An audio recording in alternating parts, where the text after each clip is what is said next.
Bobby Ingram, Curtis Ennis. Know that we've been loyal way back from the beginning. A trusted source for the news. 79th at Halas, what it is, what it do. Since Bobby Ingram, Curtis Ennis. Know that we've been loyal even when we wasn't winning. A trusted source for the news. 79th at Halas in your ears, you. Since Bobby Ingram, Curtis Ennis. Know that we've been loyal. Ladies and gentlemen, we are back with another edition of 79th at Halas. It's a special edition. Scott's off, so I'm running the show. We got my man Steve, my best friend. We're here 2/3 of the Wise Men. We're going to discuss the NFL draft. First, we're going to specifically discuss what the Chicago Bears have to do, and then we're going to look at the first round and see what it could look like. But before we get into that, Steve, welcome back, my brother. How you feeling? Man, I'm feeling great. A little bit under the weather. I had a little cough, respiratory issues, but I couldn't miss this with my brother. Ready to get into it, talk about this draft, and preparing for the future of this franchise, man. Just ready to get into it. With all the changes the Bears have made, what are you feeling from it right now? Is it like, so me and Scott, of course, you in the comments chatting with us. Yeah. What do you feel? Do you feel it's like, let's do it? Or is it like caution? Or is it, fuck it, let's just be happy? I mean, it's the Chicago Bears. There's always caution, brother. Right. You can never dive in solely, even though we all want to be meatballs, and we are meatballs at the end of the day. But we definitely got to pump the brakes. And because, like we said, JJ talked about it, Jalen Johnson talked about it on the podium, man. We're not getting excited no more. We're not about to get bamboozled by this coaching staff, by the draft, by the free agency. At the end, I'm hoping for the best, but I'm just hoping that at the end we're actually winning football games this time. Right. That's the most important thing, which is why the Bears are really in a very interesting position, because they can have either an outstanding offensive tackle, they can have an outstanding running back, an outstanding defensive player. It really all depends where picks are going. I think this is one of the first drafts in at least the last 5-6 years where I'm not sure where people are landing. Now, I'm kind of confident in the first pick. I'm like, they're going to get Cam Ward. That just seems to be the obvious choice. From there, I don't have a singular clue. It could be Shedeur comes off. It could be no, Shedeur doesn't. It could be Travis comes off. It could then be, Abdul Carter steps in. It could be Abdul Carter doesn't step in. I have no clue what's going to happen at all. And that's kind of what makes this exciting. And it makes it so like we can just sort of play a guessing game of what's going to happen. And it also brings me to the point about mock drafts. Because everything is so in flux right now, I don't think anyone has an obvious clue of who to get, who's going to land where outside the first pick. I haven't seen a mock draft that doesn't have Cam Ward number one. Right. And it's simply because the Titans are in such a terrible position. They need a QB immediately. Cam Ward is the best out of an awful draft class for QBs. Yes. But, it's terrible. It's terrible. Now, I want your opinion. What do you think last year's draft will rank? Seeing where everybody ended, I think every QB ended in a positive note, or at least trending forward. And then you got J.J. McCarthy coming back towards next season. How do you think that's going to play out for them? I'm still, I think particularly the Vikings. I think we got to wait and see. I think he's going to go through those rookie pains because he wasn't out there. It's good when you're on the sideline, you're able to digest it, get a feel for the game, but it's nothing like being out there and actually experiencing the speed, experiencing, all those moments that all of those other rookies experienced. He missed out on that, And as far as the class, man, I think last year's class is going to go down as one of the best classes. I think they all have high ceilings. And Right. That's kind of rare for a QB class where you're just like, man, I could take the fourth QB in the class and still make the playoffs with this guy. That's how I feel about last year's class. However, when we're talking about this year's class, it's probably the midest QB class I've seen in a while, to be quite honest. I think the running backs are the gem of this class, to be honest. Right. I don't think you can go wrong with any of those picks, and we'll get into that later. But as far as like the quarterbacks, there's nobody that I fell in love with during this season, college season. I think, Shedeur is talented. I think Cam Ward is talented and these other quarterbacks. However, it just little personality traits about him that um that I didn't personally like. And my big thing was just leadership. When I look at leadership from a QB, I look at it a totally different manner. I know a lot of things changed with NIL money and social media and things like that. Now, this is not me about to come down on Deion Sanders or Cam Ward and that they're not signing. I think these young men are raised great, good fathers, putting them in good positions, and I think that they're gonna make their way to NFL. However, they don't exuberate leadership to me, especially in some of the games. When Cam Ward kind of set out, that's kind of that rubbed me wrong way as a leader of men, as a as a QB. Um, and then sometimes when I hear these guys at the podium, I know they're confident, they're ready to go, but it's sometimes like I think their personality is gonna rub a lot of these GMs the wrong way, to the point where I don't think I think one of those quarterbacks are gonna fall a little bit, not out of the first round, but definitely gonna drop a little bit because of that. Yeah, I definitely agree. For me, it doesn't really come down to like Steve said. I think these dudes are really solid people. It seems like they were raised right. Seems like the head on the swivel. I mean, it seems like they have their head on straight. I mean, even Shador Sanders, he's coming from the fact that his father is the greatest DB of all time, one of the greatest defensive players of all time. But with that being said, he understands his value. He's like, I bring value where I'm going.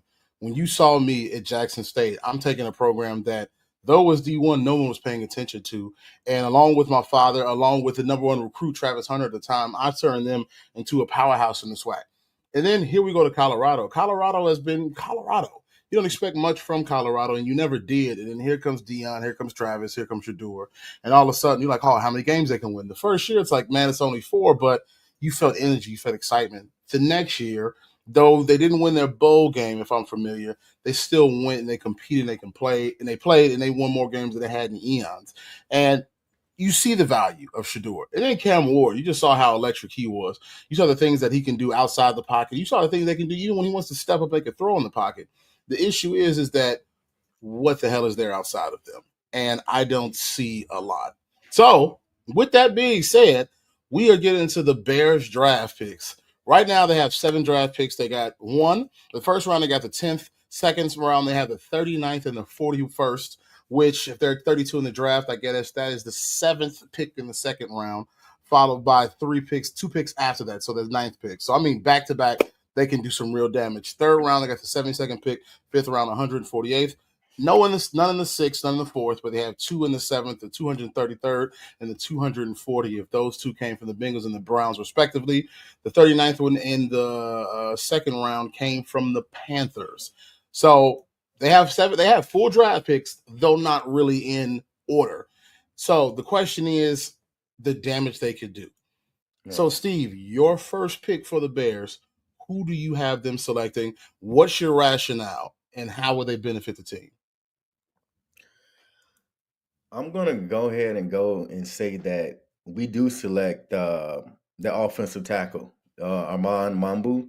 I think we're going to get him. And here's the thing: I know a lot of Bears fans don't like this man. I don't know why the slander for DeAndre Swift is so bad. Like, the guy is not a bad running back. Yes, did he, miss some holes sometimes, but a lot of that was due to the how bad the offensive line was last year, man. And I'm leaning towards getting an offensive tackle because we already shored up our center position, our guards position, and I don't believe in Braxton Jones. I just think that we've given him enough time to show that he could, be a starter in this league. And here's the thing: I still think he can be a starter in this league, Braxton Jones. However, he just lighting the ass, man. Everybody knows that when you face the Chicago Bears, you put your elite defensive end over there, and he's gonna tear his ass up. Especially if it's a stronger guy, like he just does not do well with stronger defensive ends. And I think that's what we're gonna do and attack that. And I'm not gonna lie, I fell in love with the Trevion Henderson. That was gonna be my guy, but I'm not going to take him first off the board at the 10th pick because I was watching a lot of DeAndre Swift tape yesterday because I knew he was coming on, he was going to do the podcast. I was like, let me get an in-depth at DeAndre Swift. and I watched his film from college to now. This man got burners. He has not lost a step. He has not gotten a slower. He has cat-like feet. He's really good out of the backfield catching that ball. He could turn, a 5-yard swing play and take it to the house. And that's why I was looking at a lot of these running backs coming in. I was like really focused on, man, I really want Travion Henderson. But however, they're kind of similar in a ways. They both have, some. Both like to bounce it outside, but they got the speed to do it. Do I think? But my thing is, that was reason why I had to lean towards the offensive tackle, because I believe that we're so deep at running back in this draft. If we don't end up getting Travion Henderson with 39 or 41 pick, there's going to be a running back available. But I like Armand Mambu because, one, he has great pass protection. He's real quick on his feet, strong hand placement. The guy, he can get it in a run blocking game. And he's just a mammoth of a man. He's 320 pounds, 6'5". Okay, Braxton Jones is a big guy, but like I said, he's light in the ass. And you know what I'm saying? So you want that anchor offensive tackle, and you want that guy to come in. And the thing is, I'm glad Braxton Jones is here, because even if Armand Mambu doesn't start and we do pick him and he comes in maybe the 4th or 5th game, I think he'll be ready by that time to take the reins and not hand it back to Braxton Jones. So that would be my first pick in the 2025 draft for the Chicago Bears. It's interesting that you said that, because I'm starting to feel the same way about Armand Mambu. I'm sorry if I mispronounced that, but I'm thinking people are going to start using him as that. Look at all the talent he has. Look what he can do, and he jumps. He jumps Will Campbell. Now that is a hot take of all hot takes. Yeah. Will Campbell seems to be the consensus of the first tackle who's going to come off the board. He's a talented dude. He's 6'6". He's just a stud. He's great, 325 pounds, outstanding career at LSU. That being said, I think there are so many other positions that will be taken in this first round that there is a possibility that Will Campbell will fall to around 9th or 10th within that area. If he is in that area, the Bears will absolutely get Will Campbell without question. It's not even something you even guess. Right. If he's not, so if a situation, what'd you say? I said that's why I got on my mumble. I don't expect Will Campbell to be there. I think he'll be off the board. Right. I think my typical first 3 rounds right now are Cam Ward, Travis Hunter, Armand Mambu goes third from the Giants. Then Abdul Carter, Ashton Jenney, Tetroya McMillan, Shador, Will Johnson, Mason Graham, and then Will Campbell. If that doesn't happen, if somehow we get Will Campbell and Armand off the board, then my pick will be the edge Shamar Stewart from, I'm missing his name right? Texas A&M. Before I forget, Texas A&M. So I'm basically sitting around 3 picks. It's going to be Will Campbell, Armand Mambu, so they're my 2. And Will Campbell is literally the long shot. It's like he's probably not going to make it, but if a certain team just gets over infatuated with Armand, then you got Will Campbell.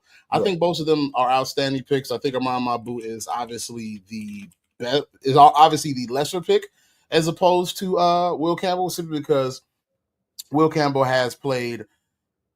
They haven't played stiffer competition because they're both in the SEC. But I think Will Campbell has been in better situations than Armand has. Not to mention, Will Campbell is just a ridiculous specimen at his size. But those are my 3 picks as to who the Bears can get. I don't think you can go wrong. I know a lot of Bears fans are really high on Ashton Jenney, but it's as Steve said, do you really need to do that with your first pick? No. You know what I mean? You got the 3rd pick. You got the 10th pick in the draft, top 10 pick. Ashton Jenney is he had a generational run in college. Do you really want to spend that much value on a running back when you have a running back? Even if you don't think DeAndre Swift can be the running back for the Bears for the next couple of years, got 2 years left on his deal. He's fine. It's not a reason to waste that. Now, we got our first round out to pick out the way. For the sake of our draft, we'll say they get Armand. That's the pick. Right. Going into that second round, the Bears have 2 picks. So we'll make this a 4-round draft for the Bears. And so we'll focus first on, obviously we did the first number 10. We'll focus on 39th, 41st, and the 72nd pick. Who do you have the Bears selecting with that 39th pick, followed by that 41st pick? With that 39th pick, here's the thing, man. It starts in the trenches, right? So we got first round taken care of. We got our offensive tackle. I'm going back to the trenches, and I'm going to get a name that a lot of people kind of high on, don't really know about him, but I got Walter Nolan out of the University of Mississippi, Ole Miss, man. This guy is his get off on the ball is fantastic. He has he can sniff out the play. He can be an anchor. He can take up those double team blocks. The man is 6'4", 296 pounds.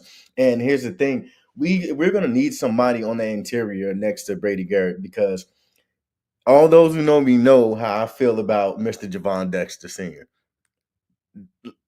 When we drafted this man, 3 games in, I was like, this ain't going to work. This ain't gonna work. Oh, he needs he got to get off the ball, right? And then next year, everybody talking about, oh, he improved, he this and that. If you go look at Javon Dexter's tape, those sacks are either stunts where he got completely open and a kill shot for the quarterback, or somebody ended up giving it to him. He has yet to make me seem like he's the answer at defensive tackle for Chicago Bears for the long run. Get off is just too slow. Technique not good enough. And I think in this new NFL, you got about 2-3 years and you done, man. You know what I mean? Like if you're not showing, that improvement that we need to show by year, maybe 2 or 3, the teams are pretty much done with you.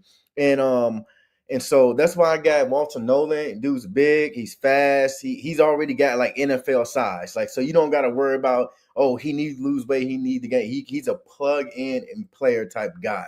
And that's why I got him at 39. And then at the 41st pick, if my man is still there, just because, like my brother Joe, I am an Ohio State fan. And if Travion Henderson is there at 41, you take him. Because to me, he can be the future back for the Chicago Bears. After Swift time is up, I think they both have the same game speed. I mean, when you look at Travion Henderson, man, one thing when I study running backs, one of the first things I look at is, do they lose speed when cutting, moving, or juking, anything like lateral, right? Travion Henderson does not lose speed. When I was looking at, you got, what's the guy from North Carolina, Mario Hampton, a lot of these guys, when they cut, they lose speed, right? And Travion Henderson doesn't. Not only that, he's a phenomenal blocker in the passing game. Shit, even the running game, you want to put Caleb out there on the edge, do some fake stuff, and have Travion run out there, he looking for the smoke. Since this guy was a freshman, he's contributed, you know what I mean? It's Ohio State, so it's big time football.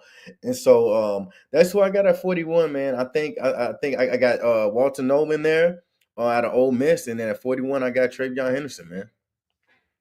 Yeah, I'm pretty sure we have a similar a similar draft selection right now, because obviously we got Armand being that first pick coming off at 10. Yeah. My second pick is undoubtedly going to be Travion Henderson. And me and Steve had talked about that. And if you knew us and Curie, me, my boy Tony, and Steve, literally the actual original 3 wise men, we all love the Buckeyes. We've been watching Troy Smith light niggas up on Saturdays. Like, did you see what Troy Smith was doing on a weekend, dog? And it's carried over into our adulthood. And so we're watching these players, and we're watching Travion Henderson be nut. Like, the dude he is one of my favorite Ohio State Buckeyes of all time. Even if he doesn't own the records like other Buckeyes have in the future, in the past, he does all of the things that you ask for running back. He does not mind getting up inside the hole and plugging the gap that someone has shot through, putting his body on the line. He does everything right. He is fast, a lot faster than his 40 will say.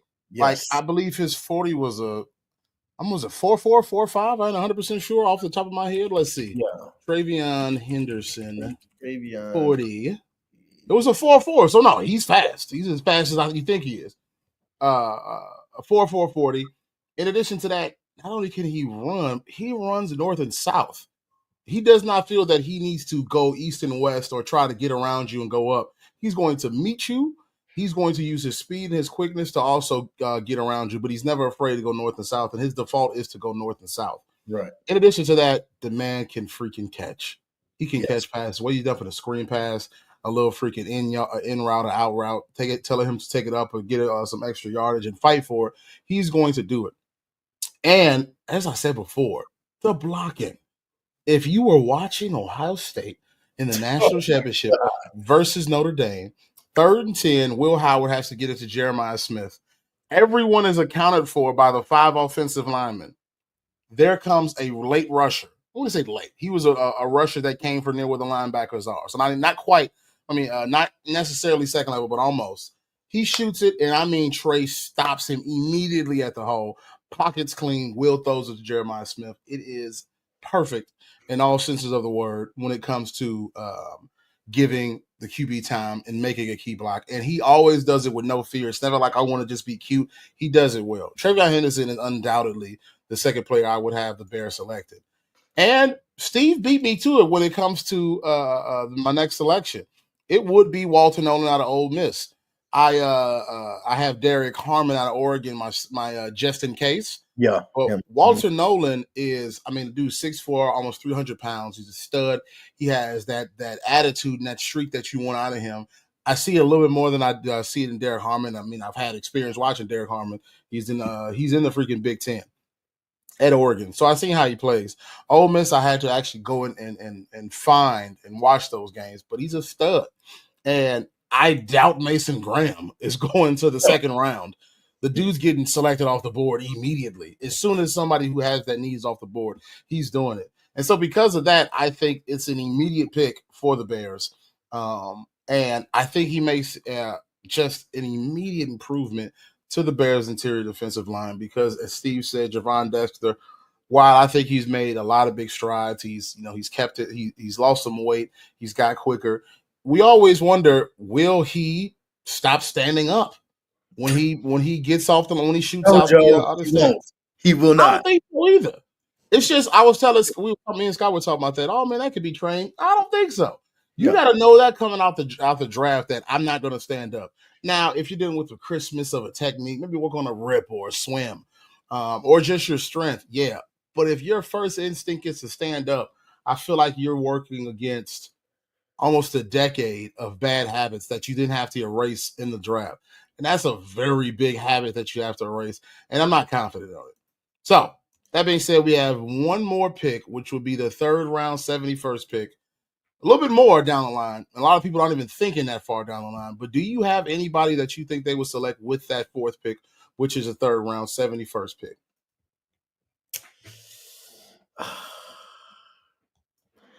Well, who I think is going to be there? Honestly, I can see this is where the Bears do some bear shit where they trade that pick. I think that I think that with the offseason and the free agents that's about to happen, it's going to be a lot of cap casualties. I think they address everything they need with those 3 picks. And I don't think it's going to be necessarily anybody there that they will pick. So in my draft, I got them actually trading that pick along with probably our last pick in the 7th round to maybe get a 3rd round or a 2nd round for next year, honestly. Because at that point, I don't see any real dire need that's anybody that's standing out in the draft. Like I said, this draft is more so it's a defensive. I would say is a more defensive tackle and running back draft than anything. And by that time, there's not going to be anybody really great that's available. And I don't know if you noticed, I don't believe in Pace's picks outside of the 2nd round. I mean, look at his picks in None of us do. Round. They're pretty much all bad. I mean, you got Tyler Scott, right? You got him. Oh, he's a 3rd round pick. That man probably had 15 minutes a tick in the last 3 years. I don't know. And then you got Roshan Johnson. The biggest lie we were told was that, oh, he would have started at any team in the nation, but he was behind old boy that went to the Falcons, bruh. No, like all the Paces third and below picks are kind of been like, not so good. And so I think we actually traded out, man, and we secured some capital for next year or get a player. That's who I got. So I'm in interesting position because I'm not sure what happens. Like as you go further in the draft, you start to not have really any sort of confidence as to how things are going to play out. Um, but I'm going to be a bit biased and say when it comes time to that fourth round pick that they are going to get my man. Please forgive me, I say this wrong. JT Tuimuloau. Just call him JT, so I don't even have to even begin to pronunciate that. But having watched him play on Ohio State, him and Jack Sawyer, I really, really like the kid, and I know he won't be a first or second rounder. Second, maybe, but I'm going to assume he's going to be a third rounder. Jack Sawyer probably comes after him, and I think he has the talent for him to build himself up. He's 6'4", around 270. He's also been at the highest level of the game. He's a national championship winner. That's big. And because he has that experience, I really think it's going to be invaluable for the Bears going forward. He'll probably find himself towards that third round. And if he does, I think that would be an invaluable pick for the Bears because I still think they need to address the edge. Though they did make some pickups and they do have somebody on the opposite. And I still think that's a big thing for them. If he's not available, I think Jack Sawyer will be my next pick to go off the board because I think Jack Sawyer is also another great player who has been in those highest positions, who has allowed himself to understand the feeling of what it's like to lose, to not get what you want when you're a junior, but then to, again, keep trying, work hard, and get to where you want in the national championship in your senior year. He's also a person who's around the same size as JT. Dude 6'4", not 270. I want to say he's around 260, but stud. I think those are two real good choices. Of course, it's Ohio State, so I'm going to be biased. That being said, we're going to get into our complete first round draft. We're going to present ourselves as we're the Bears. We're going to say, okay, what are we going to do? How are we going to make this work? And what will be the options for the Bears coming up? And so the 2025 NFL draft is underway. The first pick, are we unanimous for saying Cam Ward? Yes, at this point, if you watched the Tennessee Titans last year, particularly that Bears game, you knew they was getting a quarterback during this draft. And everybody know what play I'm talking about. Was that the one where he was like, yes, Mr. Hardhead to Mr. Tyreek Stevenson, and he took it to the house on a terrible pass by Will Levis. So Mr. Mayo himself. So definitely Cam Ward will be going first, I believe. I think that's a pretty obvious pick. Tennessee has had. When's the last time Tennessee had a bona fide solid QB? They had the dude from Liberty. They've had Marcus Mariota. I can't think of number 17. He played for the Dolphins. I cannot remember his name. But they haven't had a good QB in quite some time. So, moving on to the second pick. The Browns. They're in a tough position right now as to who they will get. Who do you have the Browns picking? And just because his father ain't gonna allow him to go there, I had Shadur in my early mock rounds, but he ain't going no damn Cleveland. I'll tell you that much. I don't think so either. It's his Heisman teammate, man, Travis Hunter. You can't not pass up on that. I think I always like the Cleveland Browns. One thing they've always had over the years, as frustrating as they've been, is the defense. You know, they got a stacked secondary. They got Mr. Garrett back. I think Travis Hunter is definitely a game changer, plug in and play starter. Now, is he playing cornerback or wide receiver? I personally think he should be drafted and put in as a cornerback. I think Yeah, he's more polished there. I think he's a way better player. I think he's a cornerback. How do I say this? Travis Hunter is a cornerback when he's on right, defense, and he's an athlete when he's on offense. right. That's true. That's true. So, with that being said, I got Travis Hunter at 2. Who you got, bro? I'm going to stick with Travis Hunter. There is no get rich quick scheme for the Browns. Obviously, they need to get themselves a QB. But unless Tennessee just says, nope, we're not going to get a QB, Cam Ward will be on the board, I don't see it being possible that they don't get Travis Hunter. Now, opposite of that is they could get Abdul Carter. That's a big one. Abdul Carter obviously is the best edge in the draft. But while I think Abdul Carter is going to have a great NFL career, I'm looking at someone like Travis Hunter who had a generational college career, and I don't think you pass up on that. No. And so because of that, I'm going to stick with the Travis Hunter pick. The next one is where things get interesting. What Yes. do the Giants do? Do the Giants, the needs right now that they have is offensive line. They got defensive line, linebacker, wide receiver, QB. They got a lot that they have to do. Who are you taking with that pick? I think out of spite, Sanders drops again. I don't think New York takes him. I think New York takes Abdul Carter. Yeah, I'm gonna go Abdul Carter too.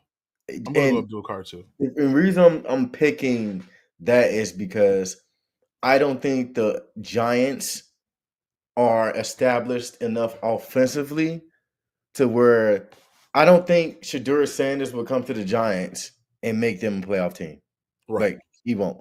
I don't think he has enough upside to where the Giants are going to be like, you know what? Let's deal with the Sanders. You know what I mean? Let's deal with his demeanor. And, New York media, Chicago media, it's a whole different ball. And he can't come up with that slow or, that ain't going to work in New York. I don't think it's going to. I don't think he would blame with the locker room. I don't think he would blame with the city. I don't think he would blame with the media. So for that, I think he falls a little bit more, and I think they take Abdul Carter a safer pick and just bolster up that defense with Lawrence in that middle. They can do some damage. I'm gonna agree with that too, just because I think right now that they have Russell Wilson and Jameis Winston as their 1 and their 2 QB. Yeah. While I think Russell Wilson was fine with Pittsburgh, and I think his career post the Seahawks has been fine. Shedeur Sanders is an upgrade over Russell Wilson at this point. Right. I don't think Shedeur is good enough. I think he's good. I don't think he's good enough to make such a important jump for the Giants that you make that pick. I think it's enough that if you can shore up this team, get some good players around him, because, again, you need a lot. You need offensive line, defensive line, linebacker, wide receiver. When I look at this, I think QB is second to last of your worries. Wide receiver, you're going to need some outside of Neighbors for sure. Neighbors is obviously number 1. He's a great player. He's going to have a great NFL career. QB will go after. I mean, wide receiver will be the last one. Not because you can't. Having somebody is not important. It's just that you got to want. That's a good place to start, which then takes the urgency down a bit. Right. And so wide receiver is last. Quarterback is second to last. Now you're looking at offensive line, defensive line, linebacker. You have to shore all those things up. You want to bring in Shedeur Sanders, who can sometimes be a statue in the pocket. Yeah. He's one of the few pocket passing QBs left. Tom Brady is one of his mentors, and nigga, that's exactly what he does. Stay in the pocket. Because he stays in that pocket, do you want to do that in today's NFL where your freaking edges are running what running backs used to run back in the day? No. Yeah. You know what I'm saying? Russell Wilson is more mobile than he is, and Russell Wilson is older than me. And so I'm going to stick with Russell Wilson. Jameis isn't mobile, but Russell Wilson is mobile. And I think it's absolute that you take Abdul Carter, because if you can build that defense slowly over the course of this draft and then try to get some prospects for your offensive line, I think you'll be fine. Like I think you will find yourself back in contention 2 years, 3 years if you're a good team. I'm sure Giants fans will say, well, nigga, they ain't a good team. So just going with that. So what I realized we're going to do? We're going to switch off on picks. And so you're going to have the next pick. You tell me who the Patriots are going to get, and then after I'll follow with the Jaguars. I think at the 4th pick, I think the Patriots continue to help out. What's the quarterback out of North Carolina? Drake May. Yeah, Drake May. I think they continue to help out Drake May, not offensively but defensively. Mm. And I think they take Mason Graham. I think they take Mason Graham off the board. They get that. New England has always been known for that their front five. You know what I mean? Right. And they always had that steady defense. Even though I know Bill ain't there no more, they still pride themselves on that, playing in that cold weather. And freaking Mason Graham fits everything you want. You know what I mean? He's coming out of Michigan, playing outdoors. He's one of those big husky dudes. I know, unfortunately. And he has a motor and he takes up space, man.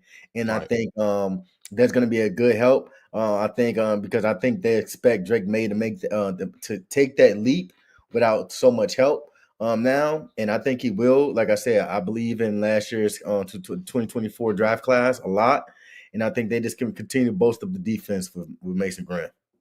Yeah. Even if I was making this pick, Mason Graham is probably going to be the selection I'm going to make. Well, I think the opposite end of the game being the offensive line, Will Campbell becomes a choice.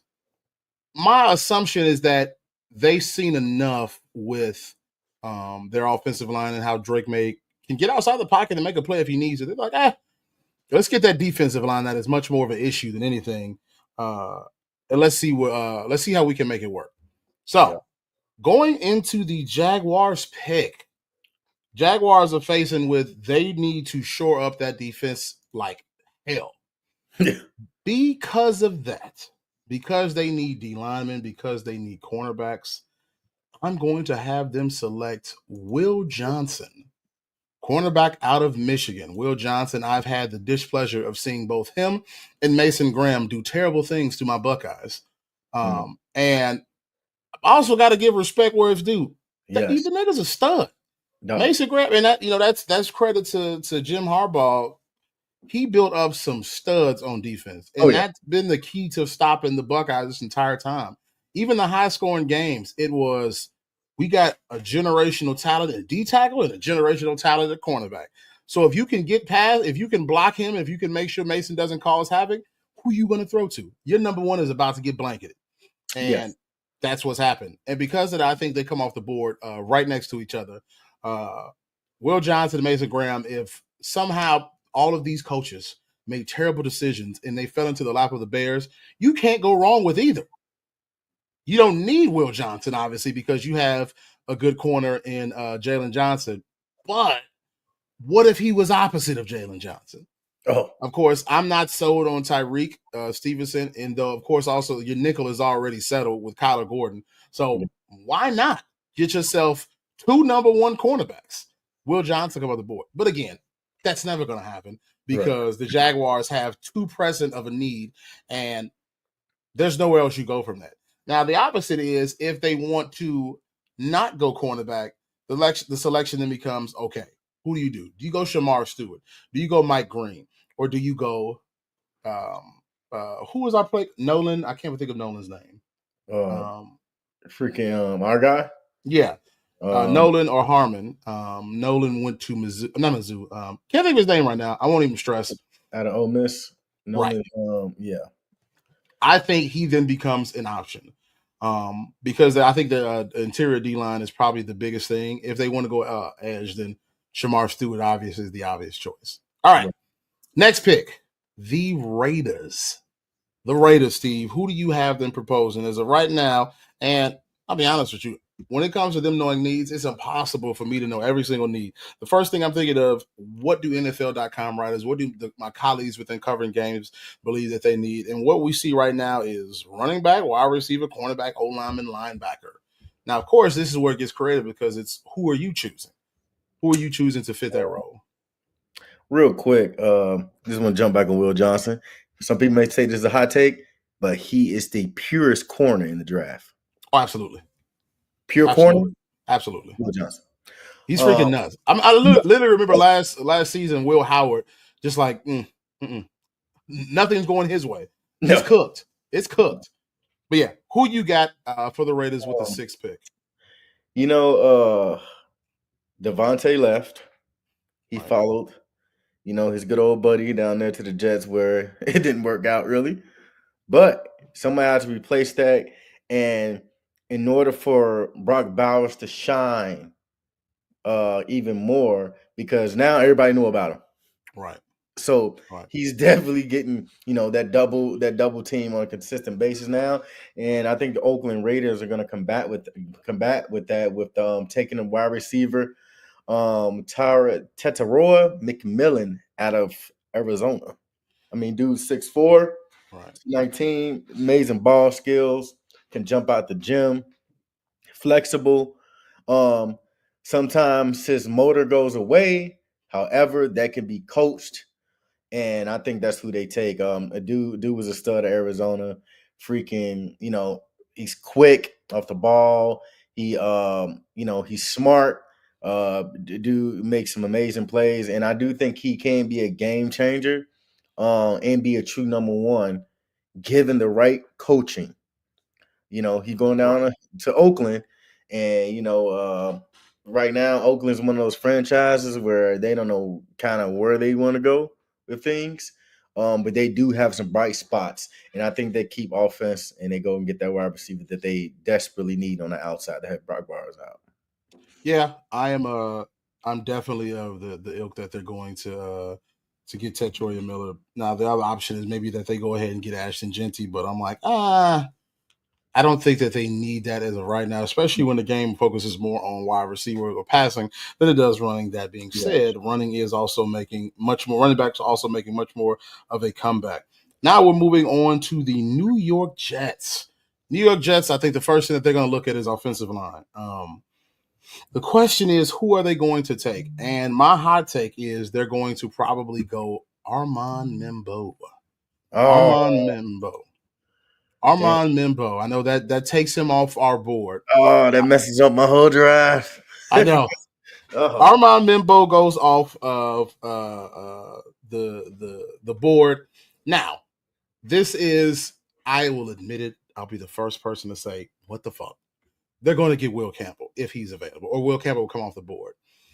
But if I've seen anything in the NFL, it's GMs, ownership getting really focused and zoned in on one player. And because they're focused and zoned in on one player, they look at the people around them and go, you're a Bears fan. You know all about this. The name Mitchell Trubisky should ring a bell. When GMs and ownership focus on one player, what ends up happening? They get their player. I think Armand Membo comes off the board.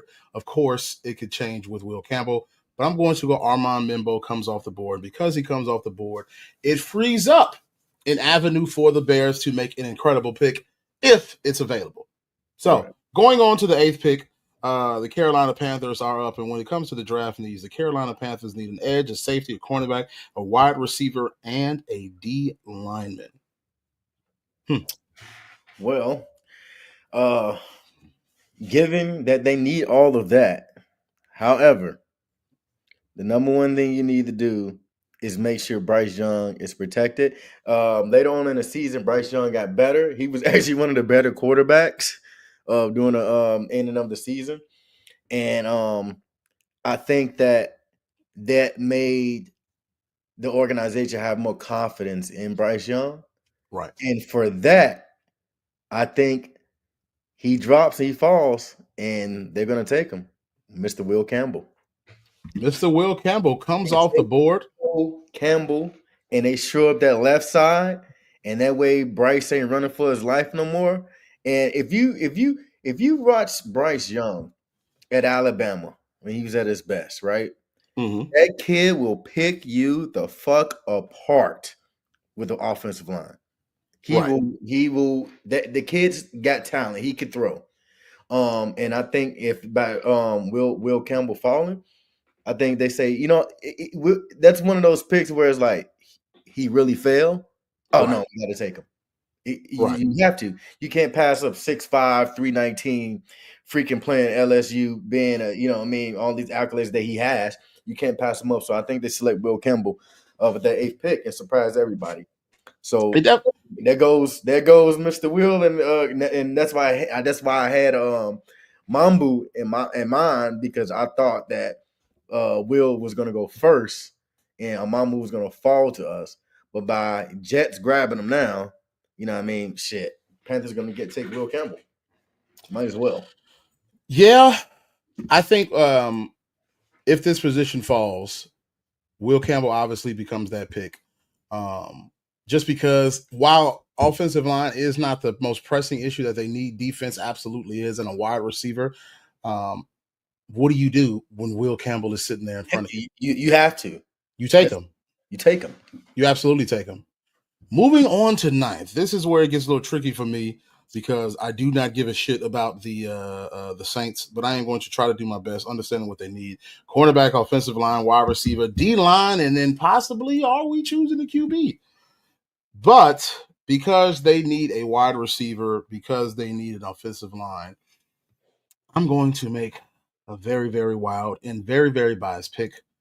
Forgive me for those who are going to see it and go, what the hell? Where does this come from?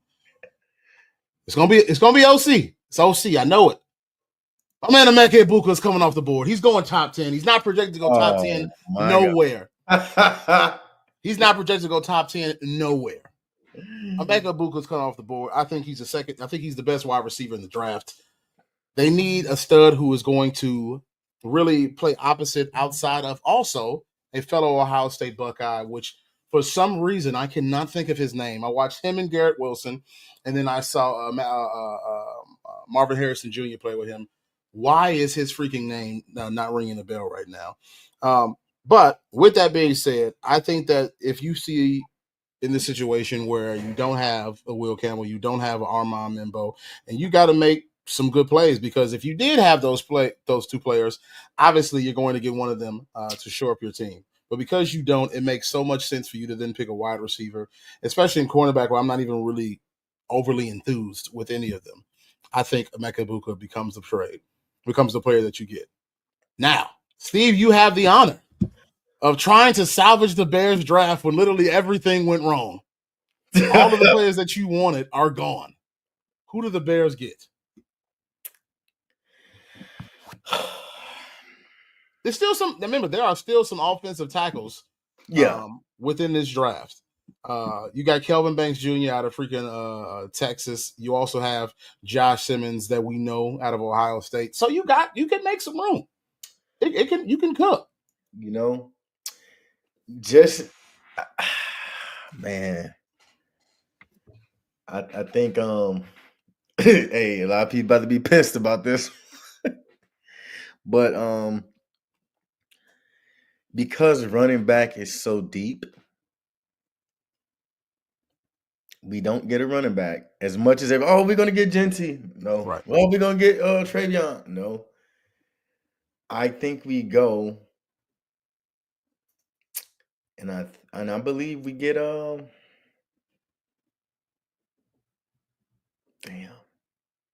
Nolan Smith, man. I think we take Nolan. I think we take Nolan because that middle of our defense was so horrific last year. Right. So horrific that at times, even though freaking he deserves all the self-slander, fucking Tremaine Edmonds, but you have to free that man up. And everybody gashed the middle of our defense every fucking time. You know what I mean? And I think we have enough offensive power. Not saying we're not going to get another offensive player in the 39-41 pick. I want to interrupt you because Nolan Smith is currently a Philadelphia Eagle. What? Oh, dude. I said Nolan Smith. I mean, shit. What's my man name? If we're talking about another Georgia Bulldog, you could be talking about Jelon Walker. No. I'm talking about my guy Walter Nolan. Excuse me, Walter. Sorry, everybody. Walter Nolan. I was like, Walter Nolan. For the Bears. Ole Miss. Nolan Smith, Walter Nolan. It's easy to mess up. I'm thinking all these fucking kids got my names screwed. Anyway, yes, Walter Nolan, the offensive tackle out of Ole Miss. I think this kid brings it. I think that our middle was one of the weakest spots on our team. It got TJ washed out. It got Edmonds washed out a lot. You put Brady Garrett and you get the other guy we just signed from the Colts, and you get freaking Walter Nolan in there, those are three dudes in Montez with motors. Right. Motors. Right. Right. And they are going to cause havoc. And I think that his get off, I think he has the best get off out of every D tackle in the draft. Right. And No, I agree. And I think he has enough power to stand up against double teams as well. And not only that, he has a nose for the football, man. I mean, the guy, what I've seen him do, I've seen him do different type of different moves and techniques and things like that. And I'll see him sometimes. I'm like, oh man, he's high, he's popped up, but it's for a reason. The guy can sniff out. Once he sniffs out the dude, he just throws lineman, goes and gets to the ball, man. Right. Like the kid, it has an incredible get off. He already has the size. You don't got to tell him to lose weight. You don't got to tell him to gain weight. He has enough speed to just disrupt games. And I think he is a game disruptor. I think he can bring what we didn't have up that middle, man. We need a strong, and I like him because he reminds me a lot of Chris Jones, man. And I know that's saying a lot. Chris Jones is a very, very talented player over there in Kansas City, but he's just a mammoth of a fucking man. Right. And when you got a mammoth of a man, and man, when that kid bull rushes, right, he don't fucking stop. Right. And he's gonna bring it all fucking game. And I think that's who we take. I think we take Walter Nolan. We pass up on Genty. We pass up on a running back, and we take that defensive tackle. Yeah, I think that's a solid pick. For me, I know it kind of varies. For me, I know he is my number one defensive tackle off the board. Of course, even if you were to literally go onto the website of Pro Football Network, Derek Harmon is not only considered their first pick, he considered the first one off the board. And it's like there were quite a few websites. Now we're moving on to San Francisco 49ers pick. San Francisco is in a really, really interesting place because you have a team that is slowly falling apart. Players are getting old. Players are leaving the team. What do? And you have your I forgot what's the name for the last player set in the draft, but you have your quarterback. And now you have to start filling in gaps because players are gone and players are aging out. You've been to the Super Bowl twice. Nothing has happened from it. So what are you going to do? And I think the best decision for them is to focus solely on that defense. And I think if they're going to solely focus on that defense, Jelon Walker, linebacker out of Georgia, mammoth of a man, around 6'2", 245, dude's a stud. I think he immediately becomes their best pick. And I think Jelon Walker is going to be an underrated pick because I think he will be a very good starter in this league. He has everything that you're looking for in a player. He's fast. He's quick. Not only can he get off blocks if you need him to, he also has good lateral speed. And I think he's going to be a very good player for them. The only issue then becomes is that he is a little bit small. He's small. He's 6'2". If you're going to put him around that edge position or have him hovering around, then you're asking for a problem because of the size. But as we know, the NFL is not a league built on size. And because of that, I think he makes a good addition. And when I say it's not a league built on size, it's because we've had players who are undersized still make incredible Hall of Fame careers. Now, moving on to the Cowboys. The Cowboys have every need you can literally imagine. Running back, edge, offensive guard, cornerback, wide receiver. What's going to happen with their ownership? What are they going to do when it comes to actually making them a contending team? Because it seems like the Cowboys every year are literally, they did this in the regular season, probably won 10, 11, 12 games. Nothing happened in the playoffs. Though they're projected to go to the conference finals, they got smoked. Conference title game, they got smoked. And so with understanding where their needs are, what do you think happens? Well, I know most Cowboys are going to think that Jerry's going to go with the pretty pick and get Ashton Genty. He's done that in years prior, but like I said, I think everybody is understanding that the running back position is important, but it's not important enough to where you're taking these guys in the first round unless your name is Saquon Barkley. You know what I mean? And it's to the point where they want running backs to damn near prove the first 4 years before giving them that big contract, So they're going to get one later on. But I think the departure of the Marcus Lawrence is big, and that Cowboys defense is fucking horrific. I mean, it's just bad. And so because of that, I think you take the second best edge in the draft, and Shamir Stewart. We're going to get him. Dude, 6'5", freaking 267. Can get around that edge. I think he had like a 4'5", 4'6", 40. Not bad. You know what I mean? He can bend. Freaking he has that size and to where like you can work with this dude and get him to where you need to go. And so I think well, now also the only thing about it, he wasn't like super productive in college. However, sometimes that due to scheme, sometimes it's due to a whole bunch of things. You know what I mean? But I think that because the Cowboys are going to be desperate because they got to show up the edge, and for some fucking reason, they are the only team in NFL that do nothing every single year in free agency. I don't know how Jerry does it, where he just picks nobody in free agency, and you see, and look, I live in Texas, so I can attest that when I tell you Dallas Cowboy fans are disappointed every year when free agency comes, because they know the Cowboys ain't getting no fucking body. Not a Every soul. single year. Every single year.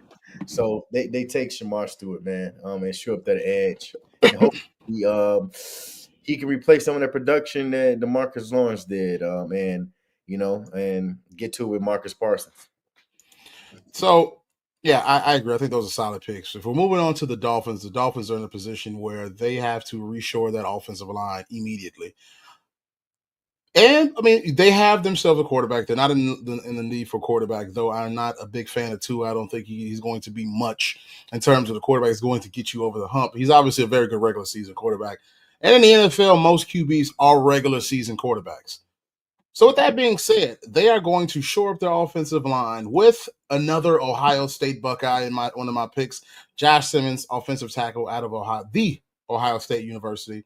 I think this is a pretty easy pick for them to make. I know Kelvin Banks is probably considered the better player between those two, at least the consensus. Josh Simmons is a player that I've had a chance to watch intimately because he is a Buckeye, because I watch all of the games, because I'm a fan. And obviously I am in no rush to make the great pick. I will make the hot take pick. And Josh Simmons is going to be the tackle that comes off the board. Next up, we've got a team that put themselves in a terrible position by getting Anthony Richardson years ago, which was a terrible, god-awful pick. I called it from the draft. I said, why are people so high on him? Yes, he can throw the ball far. That's great. He's not a quarterback. He's not good. And lo and behold, they find themselves in a predicament where do they get a QB? So you're up, Steve. Who do they get? I think that picking Anthony Richardson was a fireable offense. Oh, absolutely.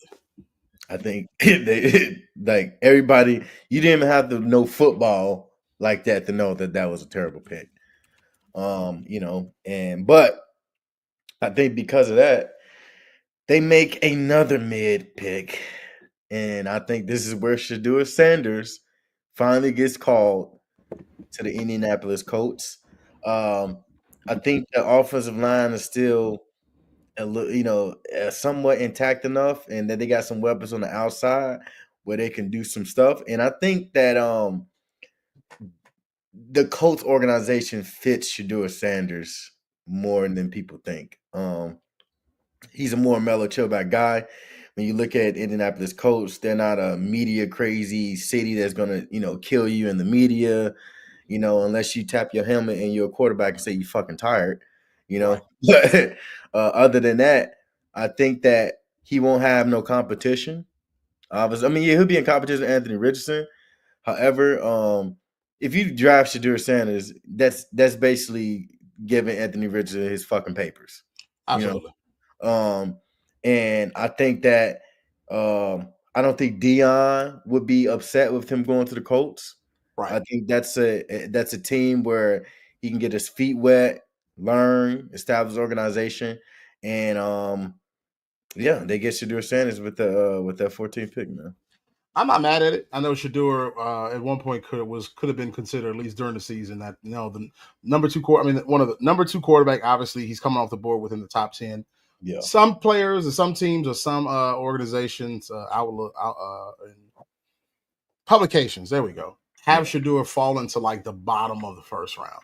I think because he's a good enough quarterback, I don't see him falling that far. And Shador would be the same pick that I would make as well. And I think it kind of fits him. I mean, you're coming from Colorado, you're going to Indianapolis. And for some reason, I make them synonymous with each other as not the flashy place, but a place where shit gets done. And I think the Colts make a good choice. Give Anthony Richardson his walking papers and say, "Hey, thank you for your service, but we don't want to have you as our quarterback anymore." And they get Shador Sanders. So I'm absolutely down with that pick. Next up, we have the Falcons. The Falcons are in an interesting position because obviously Bijan Robinson shores up your wide receiver position. I mean, not receiver, your running back position. Michael Penix took over for Kirk Cousins during the season. He remains their quarterback. You're good. Even if he wasn't, you had Kirk Cousins. You're not going to try to get a quarterback. It makes no sense. On top of that, both quarterbacks are gone that are even good or have a chance of being good. So you're not going to go in that direction. But what you do need is a defensive tackle. You need a defensive tackle. And since our man is already off the board, I am going to go Derek Harmon out of Oregon. He makes them, I think he shores them up. He gives them a really good size, really good frame, good player who has that mean streak in him, who wants to get to the quarterback. A great pick for them. Things are going to get interesting for them because I don't know if Michael Penix is going to be the guy, but as of right now, you have good players around him in the skill position. Your offensive line is not horrendous that you need to pick. So why not go after defense? Why not try to get something to make it easier for Michael or for Penix and shore up that defense? So D tackle Derek Harmon off the board brings us now to the Cardinals. Edge, defensive tackle, wide receiver, offensive guard, linebacker.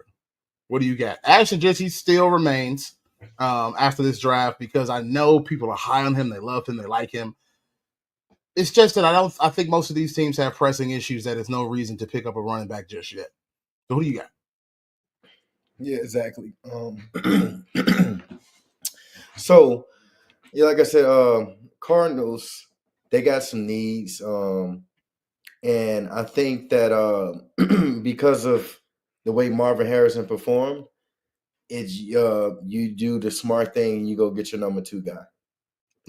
And with that, I'm drafting Matthew Golden out of University of Texas, wide receiver. Very good pick. He reminds me of T.Y. Hilton.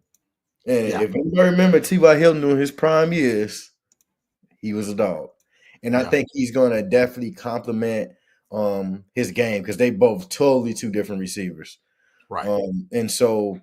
And I think that's going to help. They got recently, the Cardinals got some help with freaking they signed Evan Brown on the offensive line. Even though they need depth there, I still think that Cardinals, they don't pass up on that luxury pick to because at the end of the day, you still got Kyler Murray at quarterback, right?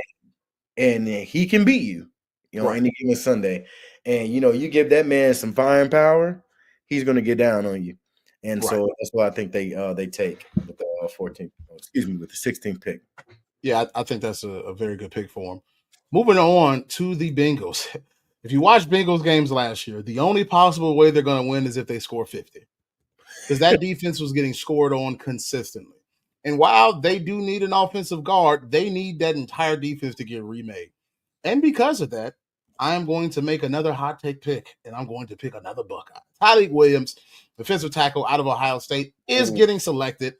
They're going to shore up the middle. Tyleik is around 6'3", 320, a big kid. And I think he makes a very good choice for them.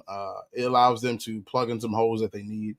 And you start yourself on the right path. When we talked about Ryan Poles and the decision to build the Bears offense from the outside and not from the inside, I mean, you're going to get yourself the quarterback, you're going to get yourself the receiver, but we're not going to focus on the interior of the offense or defensive line. You're in the problems that you have now. When you go ahead and get yourselves the skill positions of the defense, the cornerbacks, the linebackers, but you don't get yourself the defensive line, you struggle. And I don't think the Bengals are going to make that mistake. They're going to realize, you know what? We got Joe Burrow. Joe Burrow's good, and even though his line ain't the greatest, Joe Burrow made it work. And if you can make it work, you don't need to get yourself a guard right now.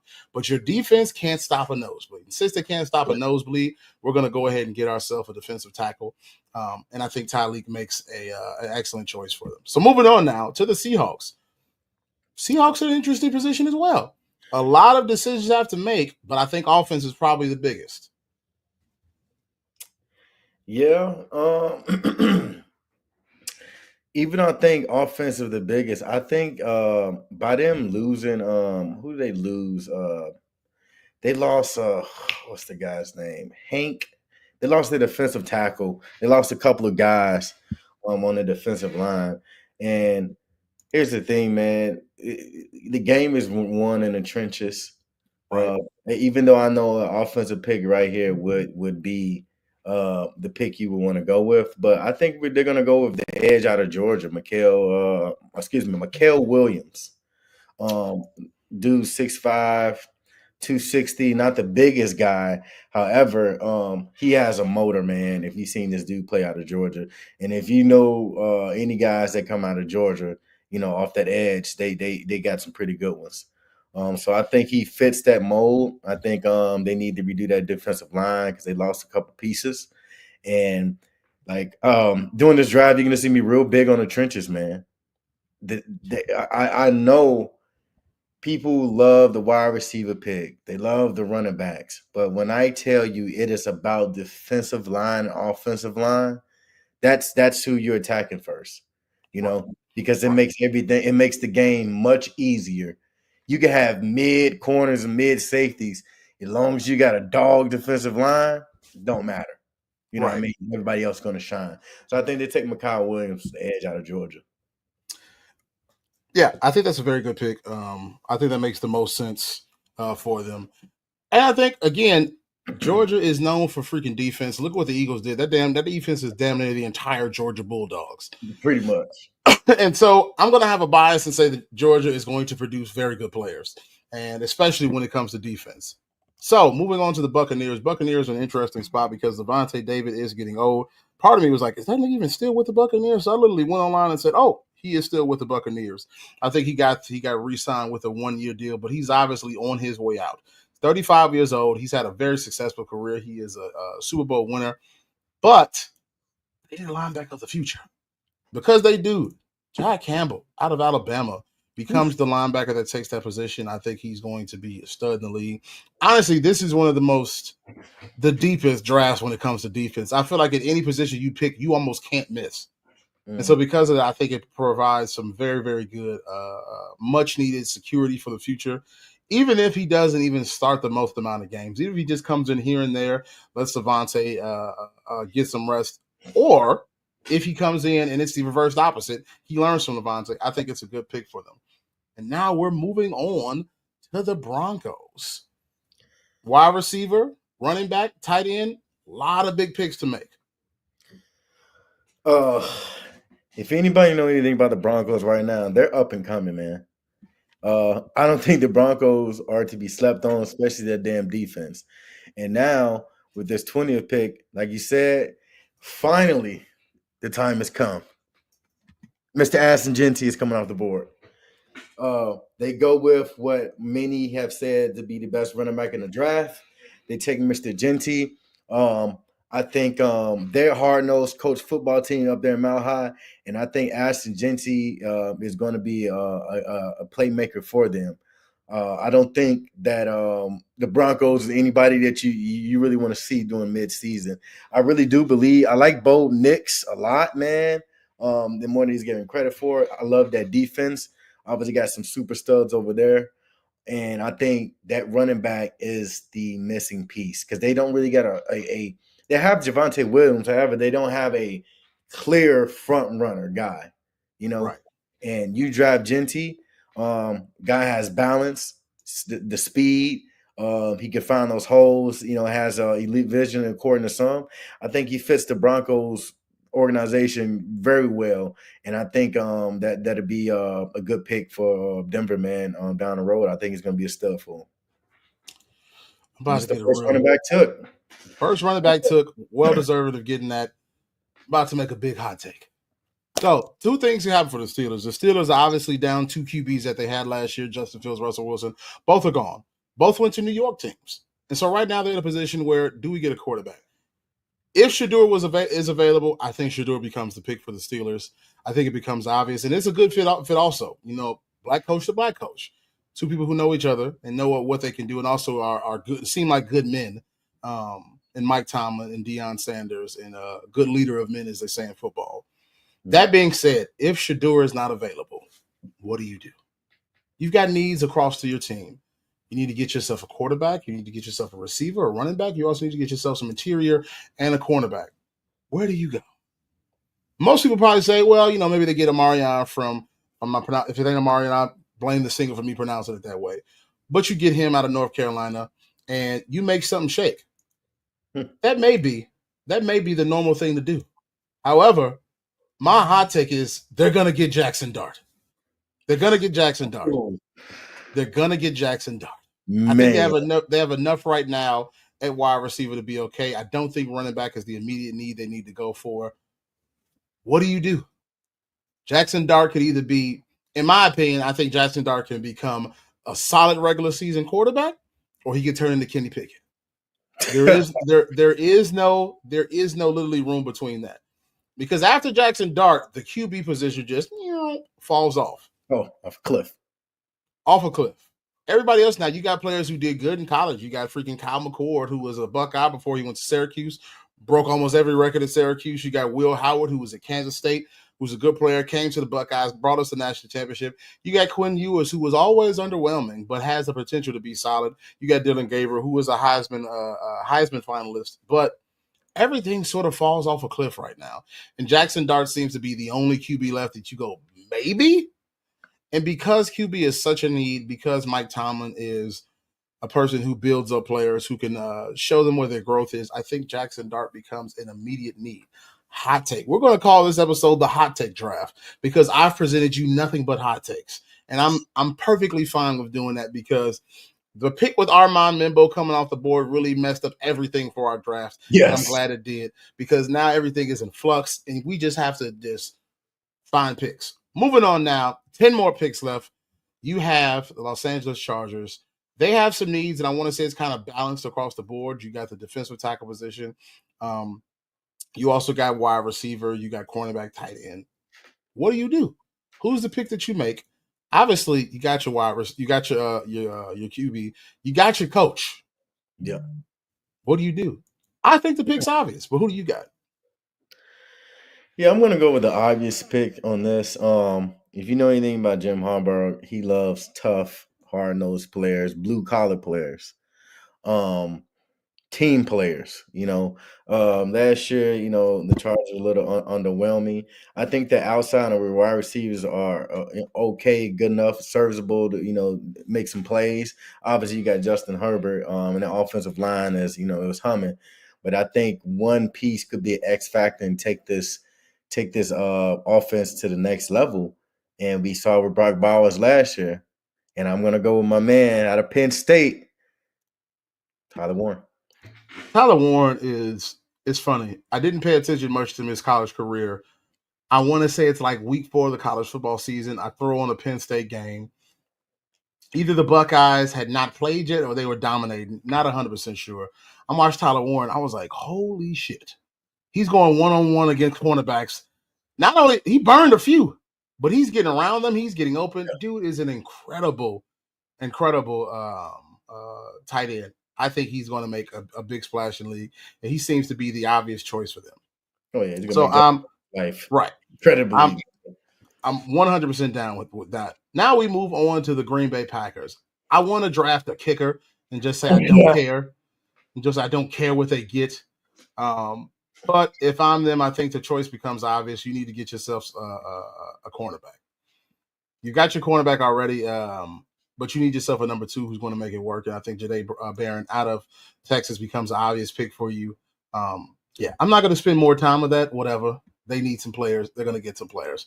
Moving on now, Minnesota Vikings. Again, we're sticking in the NFC North. The NFC North, the Vikings, they have themselves, I think, almost shored up completely on offense. They have 2 very good wide receivers.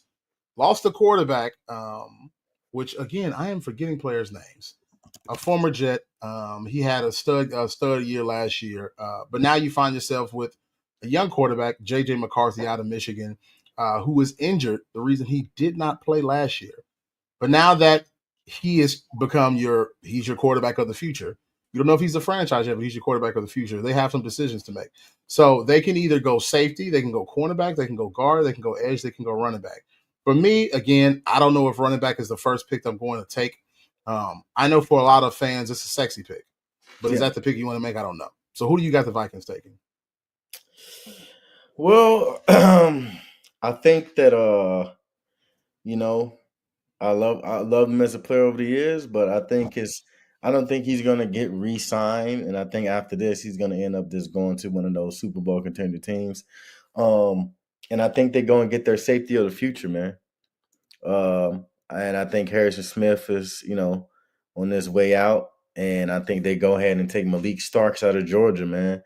Dude is 6'1", 205, runs about a 4.5 40. He brings the wood. Dude got really, really good instincts when it comes to tackling ability.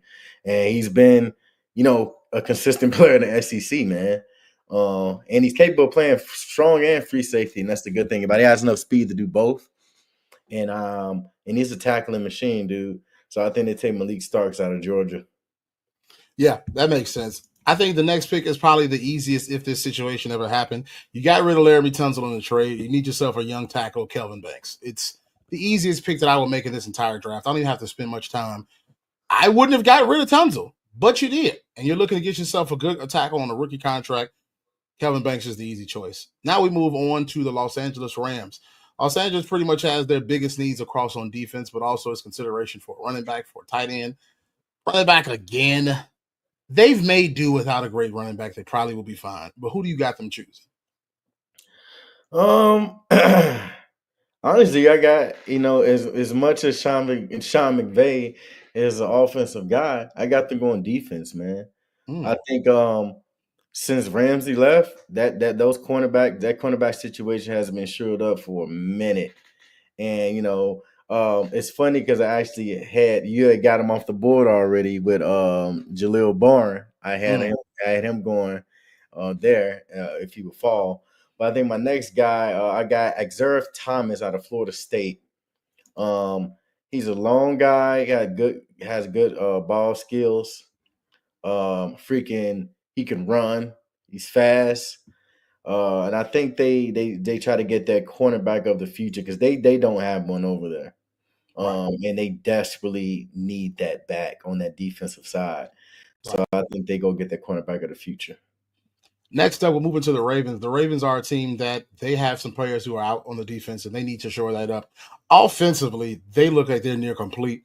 They could always, I still prefer to have a better number one wide receiver, but whatever. They got two very good tight ends, and Mark Andrews and Isaiah Likely. So you got yourself good players there. Running backs, I mean, that entire team is all running. You're very good in that position. You need to get yourself an offensive lineman. Tyler Booker, offensive guard out of Alabama, becomes my pick. I think he's a very obvious pick. Not as obvious as Kelvin Banks was, but I think it's the best choice for them to make. Now, we're moving on to the Lions. Biggest loss for the Lions is their offensive coordinator in Ben Johnson. But with that being said, there was a lot of questions on defense. A lot of players who were out on defense and injured. And so now the question becomes, do they get some depth? Who do you have them picking?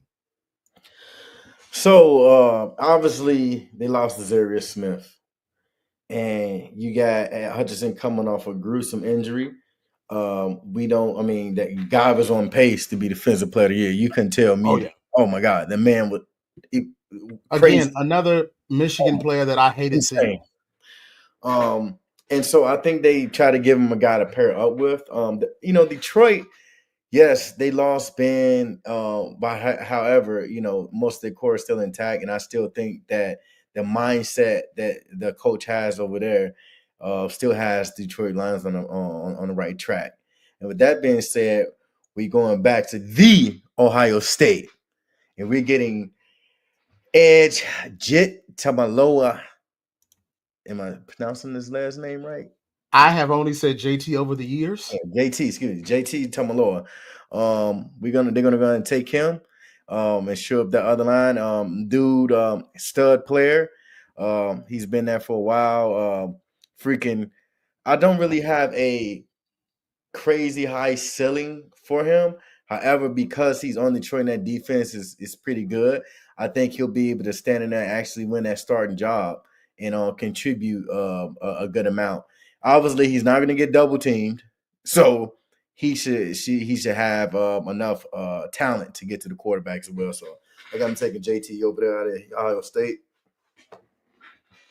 Yeah, I agree wholeheartedly. Again, he was with those senior group at Ohio State who says we didn't get what we wanted last year. With Kyle McCord was our quarterback. We think we can do what Michigan did last year with the team up north, with that what that team up north did, and we can bring in seniors and we can win this thing.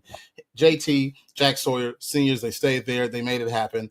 I think it's a great pick for them. Which brings us to another interesting situation. Our team that needs an edge rusher. Again, offensively, they may have lost Zacchaeus, and I do know now how to pronounce his name. He went to the Bears, but I don't think that's the most important position for them to get. The biggest thing I think that they need to get right now is an edge rusher.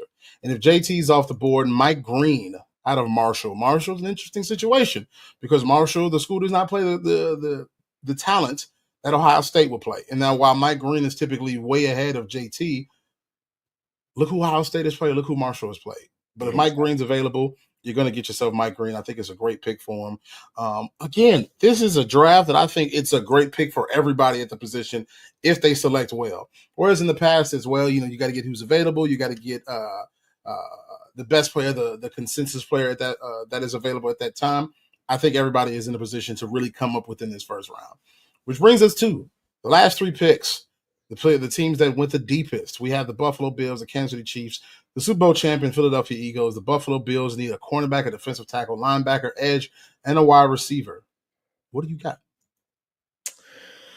Well, I got when you get to the lower parts of the draft, can't be too picky, can't be too choosy.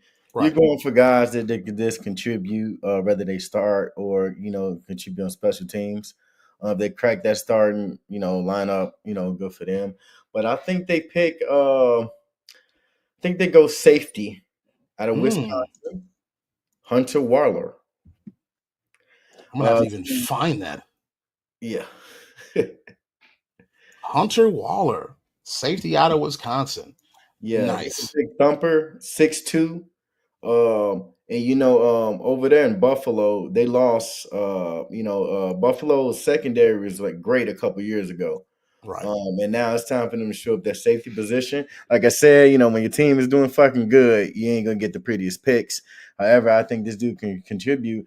And the white boy is on the come up when it comes to the secondary nowadays, bro. So much to my shock. Yeah, so you can't count him out. Big dude loves football. Blue collar guy out of Wisconsin. He's a thumper. Has enough instincts, I think, to contribute. So that's why I got them taken. I have the honor of the runner-up of the NFL, the Kansas City Chiefs, who were searching to get a three-peat, but thankfully the Philadelphia Eagles stopped that. The hot take draft is about to get a lot hotter. There is a position, and I won't say this player's name and I won't say the position, but he is typically regarded as top 5, top 3 all-time at this position, playing with Patrick Mahomes. However, I never think he is as good as people say he is. He wouldn't be my top 5 all time. He'd be top 10, but he would be top 5 all time. And if you watch the Super Bowl, he was not good at all. Mm-mm. Part of that is the Eagles schemed him out of the game. They also schemed Patrick Mahomes off his game. They did everything right. Another half is he's getting older. They need a tight end of the future. Oh. They're going to get Colston Loveland out of Michigan. He is pretty much the consensus number 2 tight end after Tyler Warren out of Penn State. I think, of course, this is if everything goes this way. More than likely, Colston Loveland goes before that, or he probably drops and they think we're not going to go this route this early. Colston Loveland is my pick for them. It just makes too much sense. Yes, the Chiefs have a backup tight end who is a solid, who does really good when how am I missing so many names today? But when he's on the bench, that being said, I think Colston Loveland is just like a plus pick. in a situation where Michigan primarily ran, but then throw, he always found himself available. He fights for yards. I think it's a great pick for him. Moving on now to the final pick of the draft. Steve had the honor of doing the Bears pick. Now he also has the pick of ending our podcast with the final pick for the Eagles. The Eagles are an interesting position because I don't think any position is an immediate need. No, they've got talent every single position. It's kind of like I guess we'll get the best player available. You don't really need it though. But what would you get? In the edge, guard, DB? know, I want to go and say this is where people are gonna be like, oh shit, this is gonna be a shock when this pick is picked. What do we know about Saquon Barkley? He gets injured. He gets injured. Oh, does he? And because of that, you do not want your train to stop when he goes down, maybe 2 or 3 games. I mean, you're a running back in the NFL. I expect you to miss 3 to 4 games a season. Right. And at first I was gonna go with, them giving a cornerback safety because of the CJ Gardner leaving. You know what I mean? But I think that they got enough veterans, enough talent on the team, they could replace it with a cheap veteran. Right. And so I got them taking I look at the offensive line and how it's the biggest offensive line in football. And what will make it that much worse? Having to hit another big person after hitting another big person at initial contact.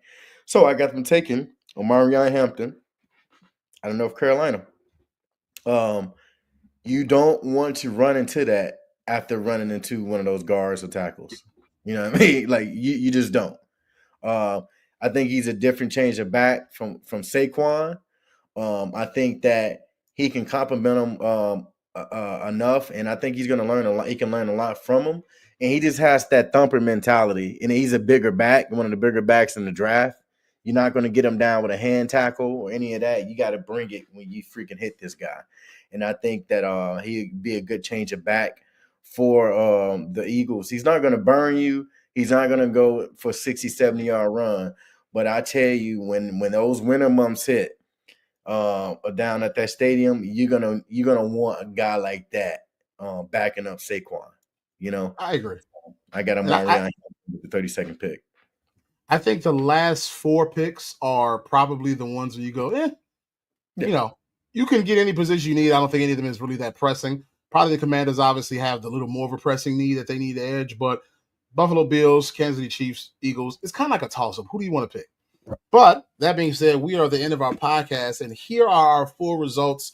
I feel like our first 4 picks are consensus picks. Yeah. I feel like most people who are doing mock drafts, unless they just want to be, different, they're going to pick that.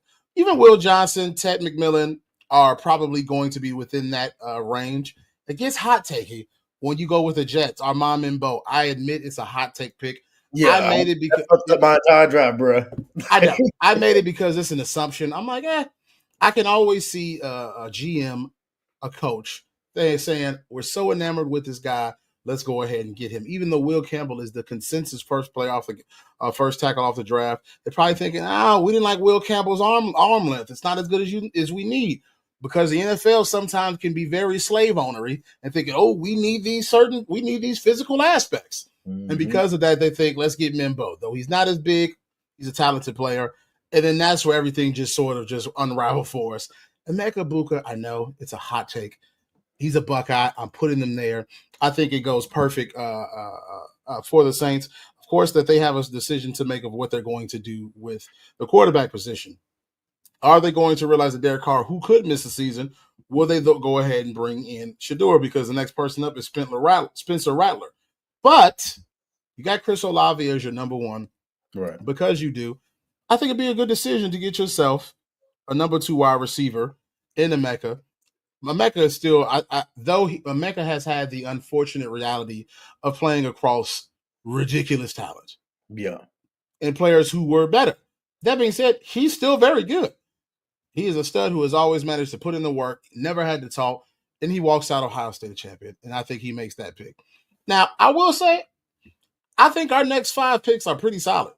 Walter Nolan, I think, is an obvious pick for the Bears, especially if those two tackles are off the board. If they're not off the board, you're going to get Mimbo, you're going to get Campbell. Right, That's exactly. an obvious. It had to pick him at that point. Right. Like it seems obvious. You put him next to Darnell Wright, it's a no-brainer. But if they're not, Walter Nolan seems like a good player to get in there. Then you got Jelon Walker, Shamar Stewart, Josh Simmons, Shador Sanders. Now, it may get tricky with Josh Simmons because Kelvin Banks may be the person who comes off a tackle first. Not 100% sure. I'm doing the toss-up because he's a Buckeye. I'm going to defer to him.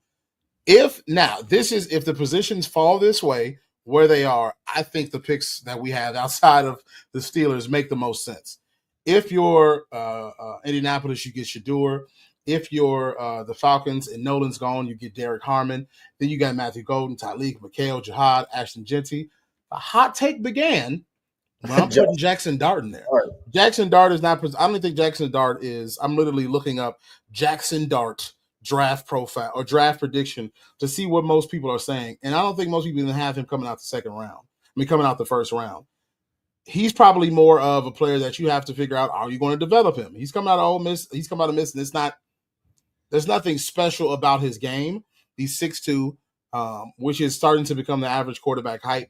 But with that being said, I think he presents a challenge because there is a lot of talent there.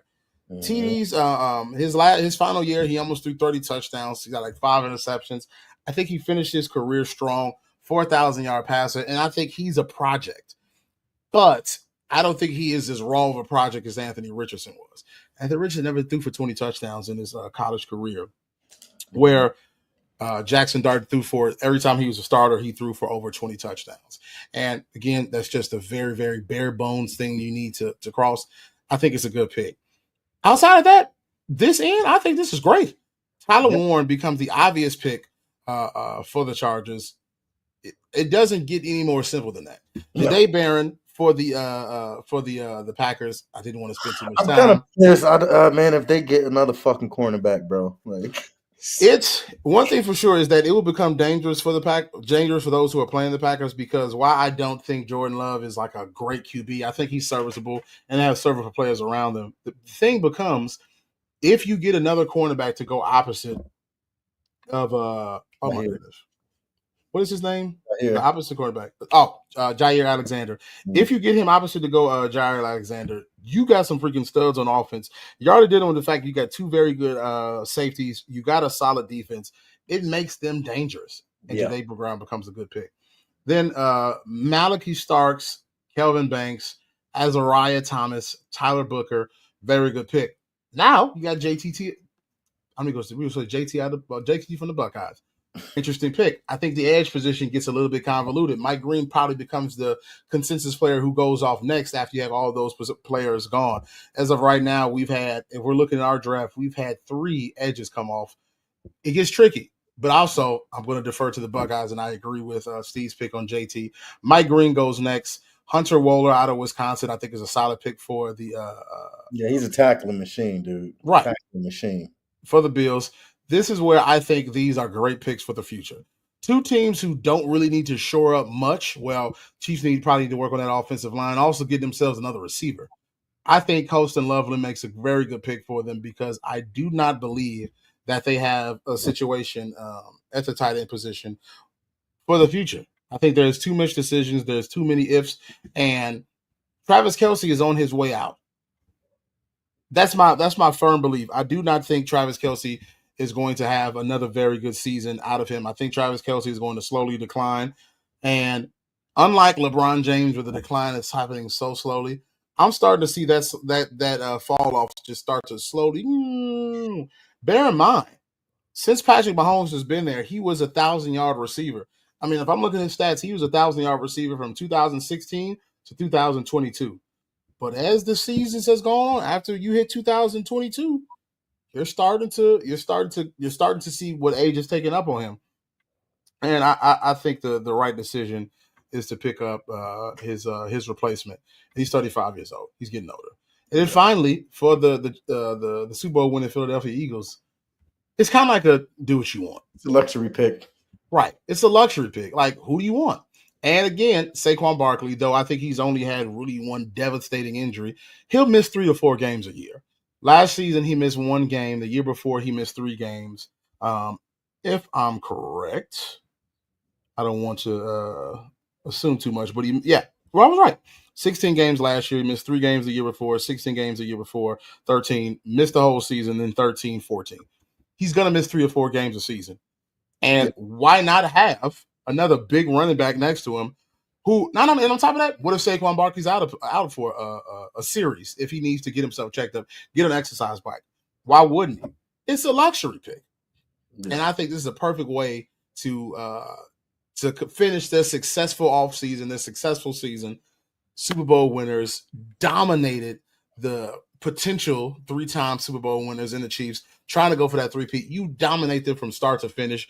You got 2 incredible number 1 receivers in A.J. Brown and Devontae Smith. Easily done. You got a good offensive line. And your quarterback, though I talked a lot of shit about him, what did he do in the Super Bowl? Oh, he got out on them niggas, bro. He did his job. And because he did his job, it's like you're going to reward him and reward their team with a very good player to go behind Saquon Barkley. And so the Eagles have the luxury pick. You don't really need anything more. Like, you're not in a need unless you had freaking a generational prospect that you wanted to pick up for the future. This is your best. This is your best. So Jalen Hurts and Co., they do great. They get Omarion Hampton out of North Carolina. Completes our draft. If you want to take a look at everything, here is our full draft. I've already downloaded them. I'll post it on the page when I post the podcast. It's an hour and a half. We had a very good podcast. This has been the running for weeks. I had a funeral today that I had to focus on and go to after. I was really tired. So we're a little late recording it. We recording this on Saturday the 12th. We're going to post this probably on Monday. The Wiseman, if you've been following Saving After Halas since the beginning, Steve was, I want to say, our first guest on our podcast, which we started, 2015, 2016? Yeah. We called ourselves the 3 Wise Men because Steve is my best friend. I've known Steve since I was 14 years old. Yeah. I think. Curie High School, Curie Condors. And we've loved football our entire lives. We played on the same football team. And Steve was our first guest, and we were just riffing and laughing and joking, and we realized, oh man, people love when we're on the pod together. Though Scott couldn't make it today, thank you, Steve, for coming on and rocking with me, and we're going to continue to do this again. I'm going to end this podcast with you giving me your outlook on the Bears. This is an unexpected question from me. I want you, based on who, not our draft, but based on who you think they're going to get. Probably Armand Mimbo comes off, and he's the tackle. So based on that, give me your win-loss record for the Bears. Now, we playing 18 games this season, right? They upped it, right? I think. I believe they – let me see. I think they're playing. Is the NFL season length this year? No, it's still 17. Okay. I think 18 starts next year, or they're just petitioning for 18 games. Okay, I'm going to go ahead and say we go 11-6. The reason why I'm giving us 11 games is because you motherfuckers just don't know Caleb Williams is the goddamn truth, okay? When he steps on that fucking field this season, it's going to be entirely different. Everybody, oh, he painted his nail. I'm not a fan of the nail, but, oh, he's this, he's that. And the thing is, you know what I hate that they did with this man? They vilified him so bad. They want him to be a bust so bad, which is insane. And I think the only reason why is because he plays for the Chicago Bears. Yeah. If he was on any other team, he wouldn't get the slander that he's getting. It's interesting because even when he was throwing touchdowns, I was like, well, he had an interception. I'm like, okay. And then when he didn't throw an interception, he ain't throwing enough. I'm like, bro, what do you want from him? Do you want him to not have turnovers? Do you want him to have turnovers? Literally from week 7 to week 17, he had 1 interception. That's phenomenal to me. Now, of course, you're going to have to sprinkle in. He had a couple of games where he only had 120, 140 passing yards, but that's phenomenal. And that last game, which is a tough game against Green Bay, he played well. And so I'm sorry. He had a good season. The best Bears rookie QB season ever, easily. And I would say the one thing that I criticize, Caleb isn't above criticism. Even during the season, I would text Joe and be like, man, this deep ball is going to be a problem if he doesn't connect. And what I think happened was, like a lot of quarterbacks, he got the heebie-jeebies, man. When you behind an offensive line where like you got 1.3 seconds to damn near throw the ball before you got to doing magic man shit, it causes you to be jittery in those throws that he normally wouldn't miss. Right. And I don't throw around that generational talent word like a lot of people do, but Caleb is fucking different. I've only seen, me and Joe talked about this during the season. It's only a handful of quarterbacks that are really like, no, that motherfucker can sling it. It's a natural to him. And Caleb, coming out of college, I said, this dude is a natural thrower of the ball. It's from a spiral to how he releases it.